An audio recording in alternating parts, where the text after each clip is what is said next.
Welcome to Leveraging the Laboratory, a Mayo Clinic Laboratories podcast for administrators, outreach managers, and laboratory professionals to learn how to best leverage and optimize the laboratory for patients, clients, and staff.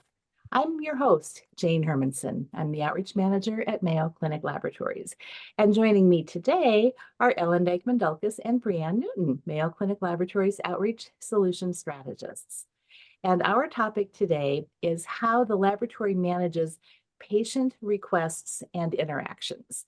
So in an outreach program, we're all familiar with the outpatient phlebotomy experience, and we spend a lot of effort and resource to maximize that specific activity. But what about the other patient interactions that you have, from phone calls to specimens that collect on their own and they bring to the lab, and just the other multitudes of unusual patient requests that we get on a daily basis in the laboratory? So we're going to talk about that today, and we'll start with something that's really pretty simple and straightforward. And I'm thinking kit collection. Often a patient will receive a kit from a lab or from their provider, and that kit will require phlebotomy and potentially some processing of the specimen.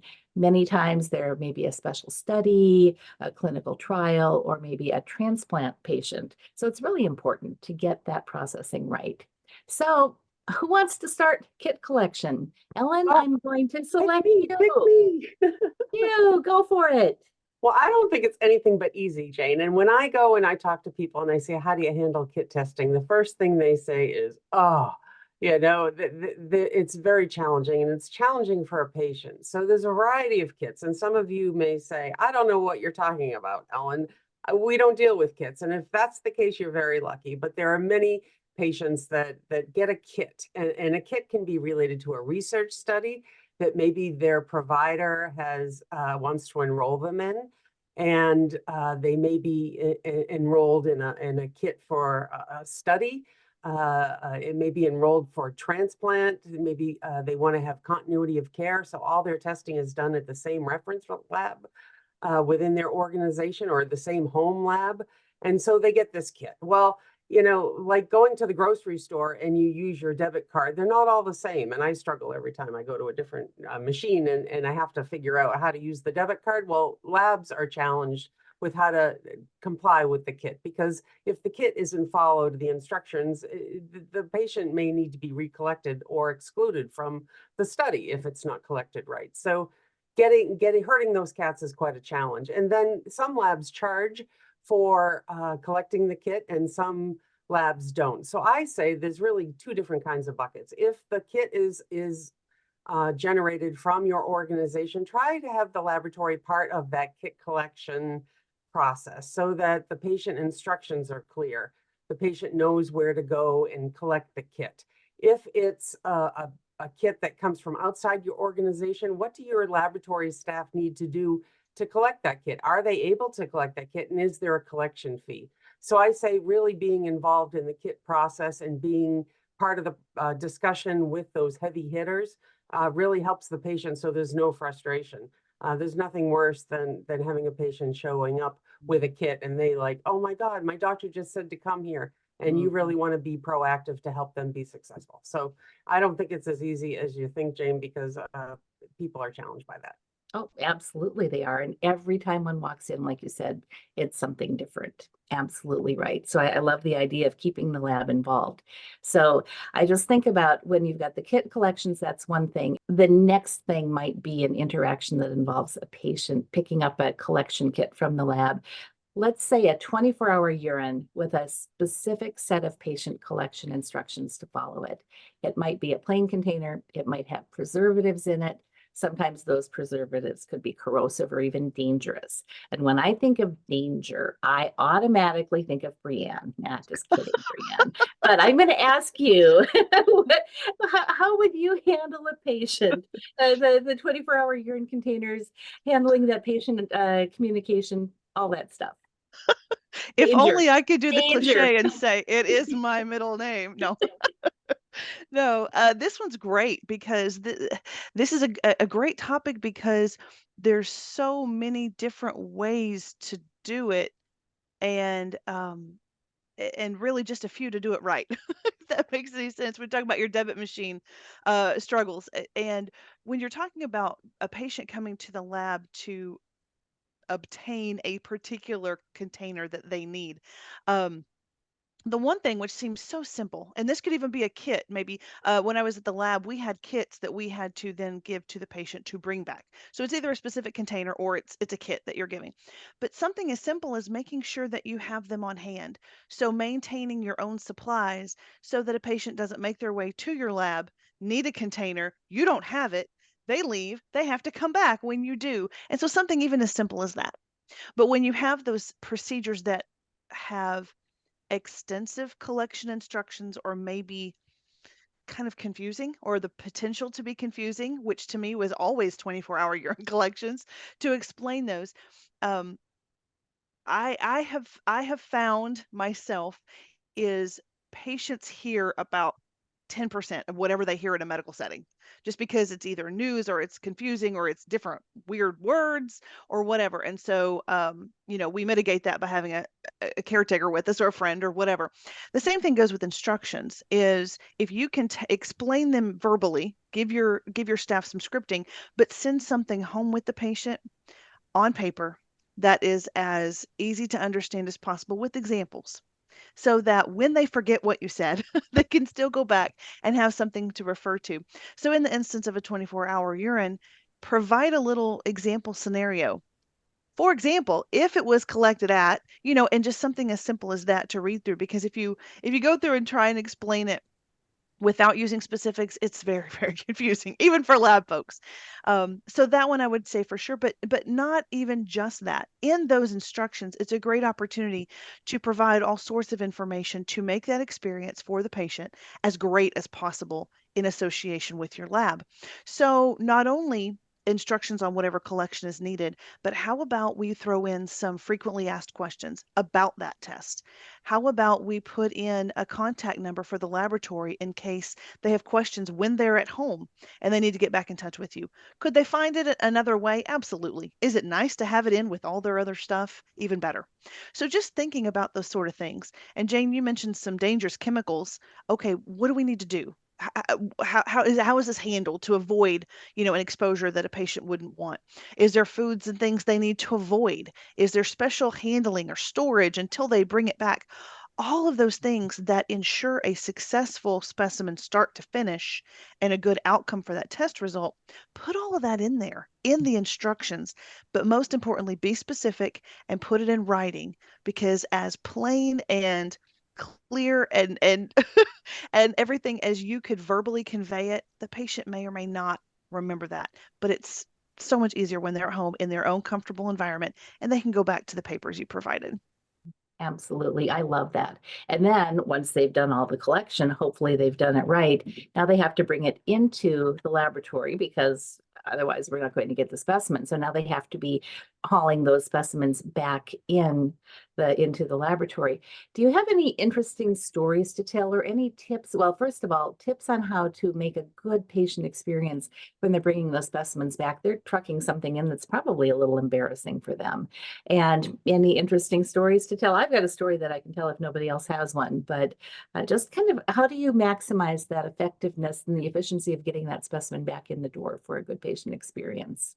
Well, just you have a process where they don't have to wait in line with all the people waiting to have their blood drawn. I've seen they have a special buzzer that they ring, like a special window that they ring a buzzer and somebody comes out and meets them and accepts the specimen that's in a paper bag that they've been given. They have to walk through with their stool specimen. And I like, you're talking about the special chemicals, and that's not really like a shooter that they drink before they collect their specimen. And I've seen people, the urine used to have a tablet as a preservative, and I've seen patients take the pill, thinking they had to take the pill before they collected the urine. So really, everybody interprets things differently. So it's really got to be hardwired that the instructions, we all interpret things differently. It really is. A couple of weird things that I saw is that, and Brianne, I interrupted you. I'm sorry. You go right ahead. Okay. No, you're okay. good. So one interesting thing that I saw was that we would have always it was a 2,000 milliliter bottle, and always the volume was 2,000 milliliters. Well, sometimes the bottle got full and the patient went, oh, the bottle was full, and discarded everything. Or there were some patients who thought the bottle had to be full and they would fill it up with water. So they were bringing a full specimen back. So you really have to communicate very clearly and then be prepared for that kind of extra one-off question that might come up. So great examples for both of those with the urines, and I really think that. Yeah, So thank you for that. I did want to add real quick, Jane. Ellen touched on it a moment. Is it's hard to put ourselves outside of a lab person's lens because we've been doing this for so long and we just don't think anything of it. But Ellen, you did a great job of describing when you assemble kits or you send something home with a patient is to put it in discreet packaging, because we don't. I'm sure any of us. I'm going to speak for all of us at the same time. We wouldn't think anything of walking through a waiting room carrying a urine, or just because it's part of day to day in a lab.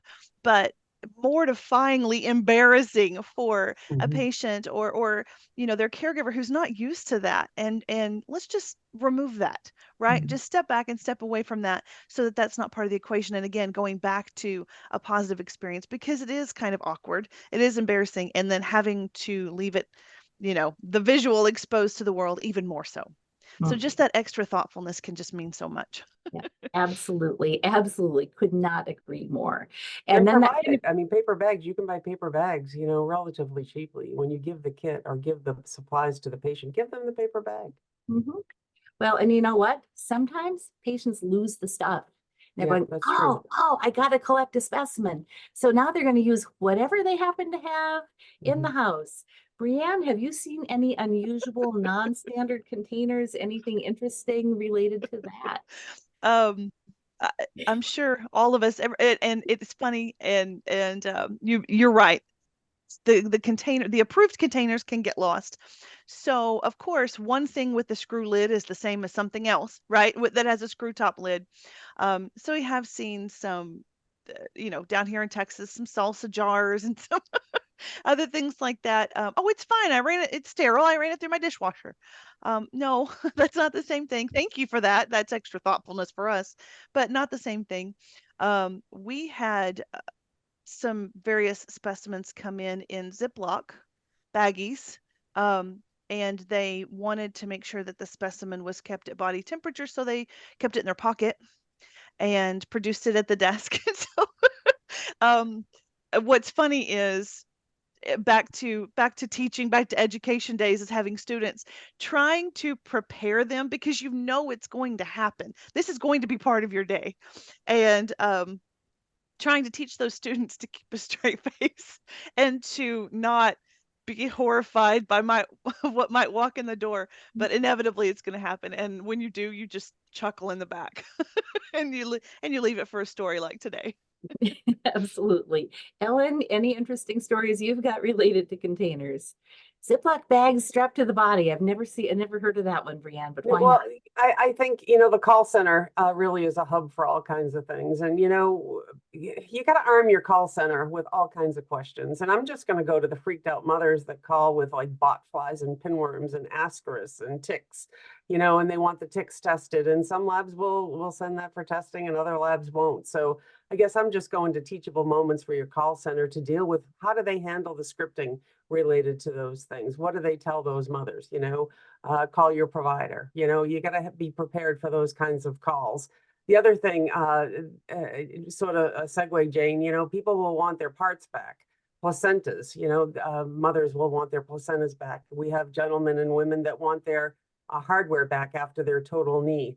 And we will give that stuff back in some labs and some labs won't. So you got to have a policy, but let your call center know these things. What is the policy? So these are those sort of esoteric things that don't talk about. That's really important. The other thing that some labs will do is they'll offer during lab week sort of a general public conversation for those folks that are interested in that sort of techie stuff. Brown spots, they will do a whole session for the public on what brown spots look like under the microscope, a real general continuing ed session for the public and staff about brown spots. Or they'll do a session on bugs and drugs. You know, what is susceptibility, and why would a doctor pick one drug over another? So you can turn those kind of patient questions into an education event, and it really highlights your laboratory to the public. Sure. So I think, Ellen, you hit on something where you talk about the different bugs, and living where you do in the Northeast, I'm sure you've seen your share of ticks and stuff. And I've actually seen ticks come in Ziploc bags. I've seen pictures, photographs of a worm in a toilet, and the parents coming in. So when you have those those non-standard types of inquiries, how do you handle it? Somebody's gone through a lot of work to bring this thing to the lab. Then what? Again, it's scripting for the call center because they're going to get the call, and just have a policy and mitigate the family Sure. that brings it in. You know, a lot of times they'll take it and bring it to the lab, but honestly, it's just each lab having a policy or procedure on how to handle it. A lot of times we'll turf the patient back to their provider. Sometimes the provider will call and say, how do we handle it? Especially those weird bugs. Or you get a body part, you know, something happens usually on a Monday morning. On a Monday morning, as Yeah. it does. Well, and having worked in Mayo Clinic Laboratories, 1-800-MAYO is a telephone number that can answer every problem in the world. So we got the craziest calls, and we would receive those pictures that people were emailing in to say, here, what do I have? What is this? Am I going to die? So there's a lot of anxiety about all of these things. So other things, so a patient, so let's say we've got a kidney stone, they've had a gallbladder surgery, things like that. You talked about having a policy, but are there some really specific patient-focused things that we should be doing to help patients be more involved in their healthcare? I mean, they are interested. They want to know. Brianne, do you have any suggestions or thoughts on how to engage a patient with that stuff? I'm going to say a yes. Suggestions, perhaps, is things to consider. I wouldn't say it's gonna work every time, but some suggestions, which are at the front, is to make sure we can't control or script the conversations that the provider has with the patient, but we can during our interactions. And so let's say a patients coming in for pre-op or something like that, and they do have those questions. Hey, I want to keep my stuff. I want to see it's weird. And I love those people. Those are my people, right? To look at the weird and the wonderful. But to make sure and have that conversation with them to where they understand that there are some things that you won't be able to keep because of X, Y, and Z. We need to send it to pathology. That's in my case, at my previous employers, it was away. We didn't do that analysis in-house, so it's going to be sent away. Those aren't retrievable. There may be some that you are able to keep. That's a conversation or a question, request to ask, your surgeon or your general, whatever, when you get to the operating room, and to have that there, but to sort of set that expectation that it's not necessarily a given that it comes out of you, so it's yours to keep forever. No, we're doing this for a reason. We may see something of concern and we want to find out if it's something to worry about. And so we're going to do what we need to do to make sure that you're healthy. As far as involving the patient, what I found was interesting. I had a procedure a while back, and it was a specimen that needed to go for pathology, but they actually in recovery shared the photographs of that specimen. It was a tissue related, so they did share it with me so I could see it. Now, funny, it was in recovery. I don't even know what planet I was on, but it was nice of them to be able to share that. So I think there is a way, even if you can't physically take it home in a cool little specimen cup and keep it on the fireplace, is that you can still involve them to say, here's what we have, here's what we took, it needs to go, so that they know what happened when they weren't conscious of the world. So I found that comforting, and I found that interesting because they didn't know I'm interested in that kind of stuff. They would have done that for anybody. But that would be just a couple of things I would point out to say, Sure. try and do if you can. Absolutely. And I appreciate just having a strong policy ahead of time. And I used to work at a small hospital, and one thing that they always wanted to get their gallstones back after their gallbladders because somebody had a friend who had a necklace made from their gallstone. So they were always trying to one up the friends. Oh yeah, crazy, crazy stuff. But you know what? It's legitimate. It's important to them. So I totally get it. One last question. We're going to return to just a little bit more standard topic. So Ellen, you've already talked a little bit about phone calls that patients would make. Can you talk a little bit about defining parameters related to the types of calls? Certainly there are calls when they're just kind of fishing for information from the lab that we shouldn't be giving them. I'm thinking about how long a drug stays in a system, for example. Do you have any thoughts related to protocols or policies related to the call center that can help mitigate some of those uncomfortable conversations? Yeah, inevitably, patients will call and they'll be quite firm. There's a rule that they're entitled to their results. They're my results, and I have a right to my results, and you have to give them to me. And the call center will say, you're absolutely right. You're entitled to your results. And here's the number for medical records. You can call your provider. So the call center, and most of the ones I'm familiar with, have a policy that they don't share results with any patients in the laboratory. They turf them to the provider or medical records where they are equipped to give that information. Now, I do have a story where the call center, and they recorded all of their calls, got a call from a gentleman who said he was a lawyer and he was in court and he needed to talk to the toxicologist because he had a case and it was pertaining to the case and he needed to know about a certain drug. Well, it was turfed, and it was turfed several times, and eventually got to the toxicologist. And this was not a lawyer. It was actually the inmate that was on trial, and he was having his case tried. And he had really, we listened to the recording, and there was no way we knew that this wasn't the lawyer. And he had really snowballed everybody. It was actually the inmate that was in court. So, you really can't trust who you're talking to. And even though they say it's the patient, you don't ever really know it is the patient. Wow. Wow. Well, just looking for some extra defense to build his case when he was there. That was Yep. very, very savvy, right? Yep. Okay. Well, guess what, guys? We're at the end of our time again. So one rapid fire question, one rapid fire answer for each of you. So I would ask for each of you just one final tip for an outreach lab on effectively managing the patient interaction beyond phlebotomy. Ellen, I'll start with you. Final tip? Oh boy, when you don't know something, admit you don't know something, but you're going to try to find out for somebody. Your integrity matters everything, and really just the needs of the patient come first, and try to remove obstacles for that patient. Awesome. Brianne, how about you? Putting together a comprehensive kit with instructions, with questions, with contact, as if you never had a verbal conversation with the patient, so that they can go back and reference, or their caregiver can reference everything that they need for that to come back successfully for a positive experience. Absolutely. I love both of those. If I had to pick one tip, I would say don't be afraid to leverage your pathologists. They're doctors. They can be involved in patient care. And when you really get stuck with something, don't be afraid to use that pathologist and have them help with some of those unusual or uncomfortable patient questions.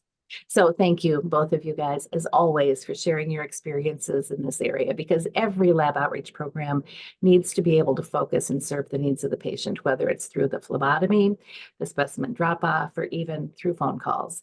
So regardless of the service or interaction, you got to have the right stuff in place, the policies, processes, procedures. And if you do that, you're actually going to have satisfied patients and provide much better care. So Brianne, Ellen, thank you so much for joining me today. And to our audience, I want to thank you for listening to this podcast today. I want to let you know registration is now open for our 35th Outreach Conference. Leveraging the Laboratory Seize Tomorrow will be held in Rochester, Minnesota, September 17th and 18th, 2024. So just a few months from now. So for more information, please visit our mayocliniclabs.com website. Click on Education and Conferences. You can get all the information you need there. I hope to see you there in Rochester, September 17th and 18th, 2024. Thank you also for listening to Leveraging the Laboratory, a podcast from Mayo Clinic Laboratories. If you've enjoyed this podcast, please subscribe. And until next time, we encourage you to continue. Sorry about that. Try again. Thank you for listening to Leveraging the Laboratory, a podcast from Mayo Clinic Laboratories. If you've enjoyed this podcast, please subscribe. And until next time, we encourage you to continue to promote your community-based hospital laboratory. The needs of the patient come first.